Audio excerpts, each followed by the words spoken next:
Sampai mengatakan demi menunjukkan kemuliaannya hari ini sampai di neraka pun ada perayaan Maulid Nabi. Oh iya, Subhanallah. Jadi terus terang saja, nanti saya dikira Syiah nanti. Ini sejarah ini. Pertama kali yang mengadakan Maulid Nabi adalah Khilafah Fatimiyah yang bermadzhab Syiah di Kairo.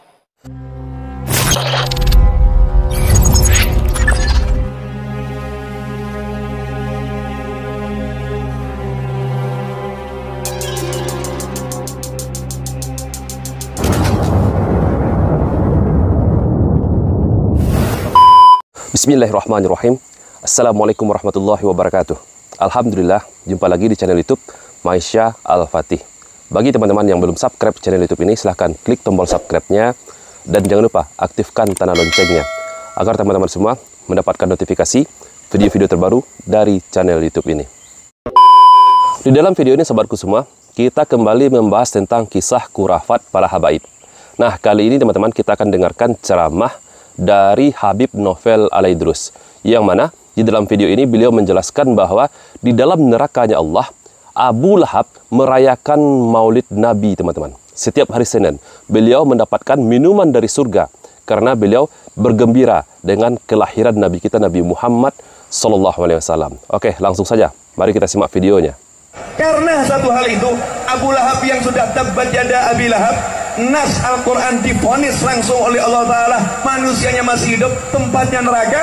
Dimimpikan Abu Lahab setiap hari Senin dari ibu jarinya mendapatkan minuman di neraka, minuman surgawi. Sehingga setiap hari Senin Abu Lahab minum minuman surgawi di neraka. Seperti ini. Al-Habib Umar bin Muhammad bin Salim bin Habib Mata'allah bituli hayati. Di masa Habib Anis saya pernah menanyakan tentang hadis, tentang cerita tersebut.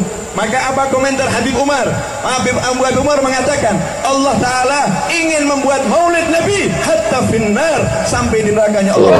Di neraka tetap ada Maulid. Di neraka hari Senin tidak boleh ada kesusahan. Di hari lahirnya Nabi, di neraka yang pasti disiksa, nggak mungkin dapat kenikmatan dari Allah Subhanahu Wa Ta'ala, yaitu minum-minuman untuk Abu Lahab. Pesan yang ingin beliau sampaikan dalam video tadi, teman-teman, adalah bahwa kita umat Islam harus merayakan Maulid Nabi. Padahal Nabi kita, Nabi Muhammad SAW berserta para sahabat tidak pernah mengadakan perayaan Maulid Nabi, teman-teman. Baik itu para sahabat, tabi'in, tabi'in, tidak pernah melakukan perayaan seperti itu. Nah, dari ceramah tadi, teman-teman, beliau menyatakan di dalam neraka Allah saja ada perayaan Maulid Nabi. Nah, teman-teman, ini ada video bantahan dari seorang ustadz yang membantah pernyataan Bapak Novel Al-Idrus tadi, yang menyatakan di neraka ada perayaan Maulid Nabi yang dirayakan oleh Abu Lahab. Oke, langsung saja mari kita simak. Dan uniknya lagi Ustaz, sampai berdalil dengan apa? Sebuah riwayat yang menunjukkan bahwa Abu Lahab di neraka setiap hari Senin itu diberi minum. Sampai ada satu potongan kajian yang anak tonton Ustaz, itu sampai mengatakan demi menunjukkan kemuliaannya hari ini sampai di neraka pun ada perayaan Maulid Nabi. Oh iya, Subhanallah. Itu kan, subhanal malikil qudus, subhanallah, subhanallah. Ini la haula wala quwata illa billah. Ana kadang berpikir, apakah si sang ustaz, sang dai ini ketika menyampaikan hal ini sadar tidak bahwa kegembiraan Abu Lahab ketika dilahirkannya Nabi SAW, kegembiraan dan cinta beliau ini kegembiraan yang bersifat fanatisme jahiliyah. Fanatisme jahiliyah, teman-teman. Abu Lahab bergembira karena Nabi lahir sebagai laki-laki, teman-teman. Kalau perempuan itu pasti dikubur hidup-hidup. Jadi Abu Lahab ini bergembira ponakannya lahir laki-laki, tidak dikubur hidup-hidup. Bila karena lahirnya anak laki-laki bukan perempuan, ya kan? Kalau anak perempuan kubur, gitu kan ya. Ini anak laki-laki, bukan cinta yang konteksnya iman. Sedangkan cinta yang hanya sifatnya naluriah, yang sifatnya alamiah, ini tidak akan berpahala cinta yang seperti itu. Tapi cinta yang bernilai adalah cinta yang karena iman, karena takwa dan tunduk kepada Allah. Dan bagaimana menjadikan sebuah riwayat yang tidak sabit dari Nabi SAW, hanya berdasarkan sebuah mimpi dari Al-Abbas bin Abdul Muttalib. Jadi sangat jelas ya teman-teman penjelasan dari Ustadz ini. Jadi Abu Lahab ini, sahabatku semua, bergembira karena ponakannya lahir sebagai laki-laki, bukan sebagai seorang perempuan. Kegembiraan Abu Lahab ini, teman-teman, tidak didasarkan sebagai cinta berlandaskan iman. Terbukti ketika Nabi Muhammad SAW diangkat oleh Allah menjadi Rasulnya, menjadi utusannya.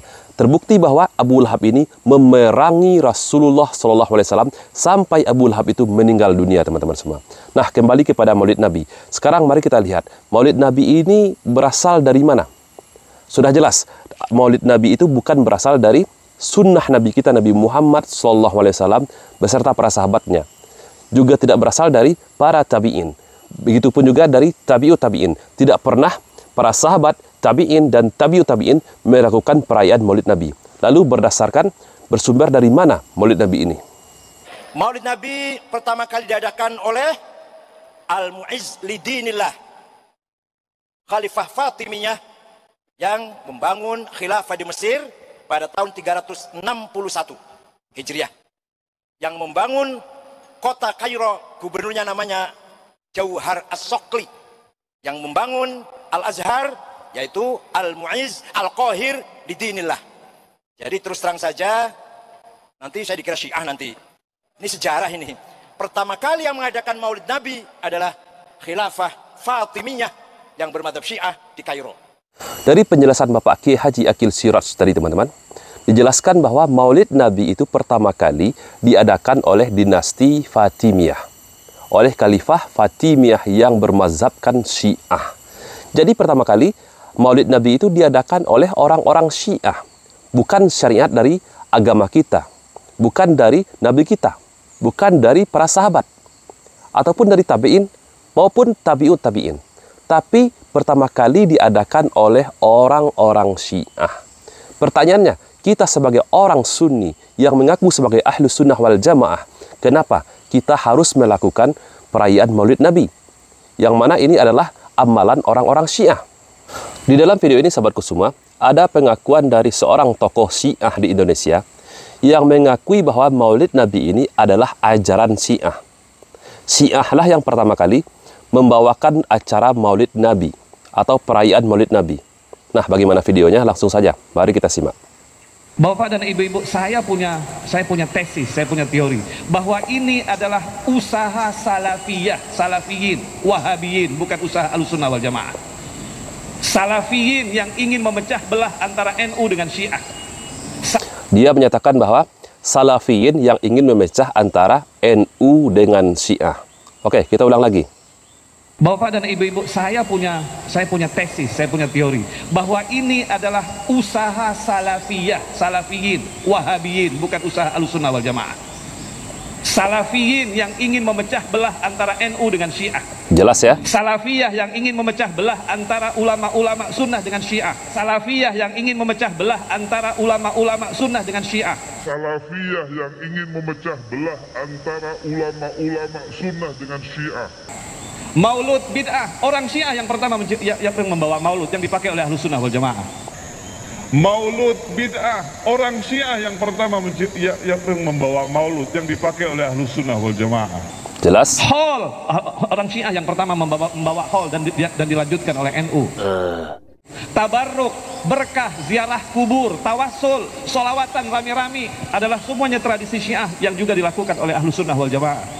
Saya tidak ada perbedaan dengan kiai-kiai. Mereka tawassul, mereka tabarruk, mereka kunut, mereka macam-macam. Saya sama dengan dia. Tapi saya Syiah, dia Ahlussunnah wal Jamaah, saya bersaudara dengannya. Saya Syiah, dia Ahlussunnah wal Jamaah, saya bersaudara dengannya. Saya Syiah, dia Ahlussunnah wal Jamaah, saya bersaudara dengannya. Tetapi kemudian salafiyah yang mengatakan bahwa ini bid'ah, lalu diadu antara Ahlussunnah dan Syiah. Itu mungkin yang dapat saya sampaikan. Mohon maaf. Assalamualaikum warahmatullahi wabarakatuh. Jelas sekali, dia menyatakan bahwa Maulid Nabi itu adalah ajaran dari Syiah. Lalu datanglah orang-orang Salafi yang dia tuduh sebagai Wahabi tadi, teman-teman, yang membid'ahkan. Menurut dia, ketika orang-orang Salafi atau orang-orang Wahabi yang dia sematkan ini, teman-teman, memecah belah antara Syiah dengan Ahlussunnah wal Jamaah. Dikarenakan adanya amalan Maulid Nabi ataupun amalan-amalan bid'ah, amalan-amalan dari Syiah yang banyak dikerjakan oleh orang-orang NU atau oleh orang-orang Ahlussunnah wal Jamaah. Lalu orang ini menuduh bahwa orang-orang Wahabilah yang memecah belah antara Syiah dengan Ahlussunnah wal Jamaah. Jika kita tanyakan kepada mereka yang melakukan perayaan Maulid Nabi, tentu saja jawaban mereka karena cinta kepada Nabi kita Nabi Muhammad Sallallahu Alaihi Wasallam. Tapi masalahnya teman-teman, ini tidak pernah dilakukan oleh Nabi, oleh para sahabat, tabi'in, maupun tabi'un tabi'in.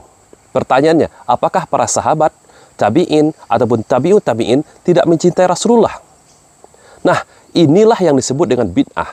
Melakukan ibadah yang mengada-ada, yang tidak pernah ada tuntunan dari Nabi kita Nabi Muhammad SAW dan para sahabatnya. Jadi, bagaimana cara kita untuk mencintai Nabi kita Nabi Muhammad SAW yang sesuai dengan sunnah, yaitu dengan cara mengikuti beliau, Nabi kita Nabi Muhammad SAW. Nabi kita Nabi Muhammad SAW berpuasa setiap hari Senin, dan ketika para sahabat bertanya kepada beliau, "Ya Rasulullah, kenapa engkau puasa pada setiap hari Senin?" Maka Nabi kita Nabi Muhammad SAW menjawab bahwa beliau lahir pada hari Senin. Makanya beliau melakukan puasa sunnah setiap hari Senin, teman-teman semua. Jadi, jika kita benar-benar bahagia atas lahirnya Nabi kita Nabi Muhammad SAW, maka rayakanlah dengan cara berpuasa sunnah setiap hari Senin, setiap minggunya, bukan 1 tahun sekali. Dan untuk menambah kecintaan umat Islam kepada Nabi kita Nabi Muhammad SAW, ceritakanlah atau buat kajian-kajian sunnah yang menceritakan tentang sirah Nabi kita Nabi Muhammad SAW, yang menceritakan bagaimana beliau lahir sampai beliau wafat. Ceritakan bagaimana perjuangan Nabi kita Nabi Muhammad SAW ketika mendakwahkan Islam. Ceritakan setiap hari. Buat kajian ini setiap hari, bukan 1 tahun sekali. Semoga video ini bermanfaat untuk kita semua. Saya Reski Mesa Putra. Barakallahu fikum. Assalamualaikum warahmatullahi wabarakatuh.